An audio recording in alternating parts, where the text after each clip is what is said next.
Fiecare e cu cineva, ia ziceți. Nu? Fiecare e cu cineva și dacă e cu cineva trebuie să spună ceva, nu? Te iubesc, nu? Nu? Te iubesc.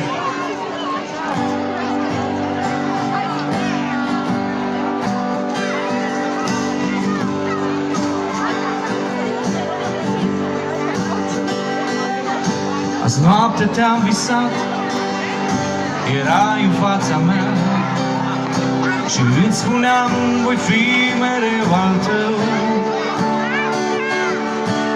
Ochii-ți străluceau și inima-ți bătea atât de tare, parcă o auzeai. Dar nu e doar un vis, tu ești aici cu mine. Telefoanele sus. Ai strânge-mă în brațe, toată lumea, să ne fie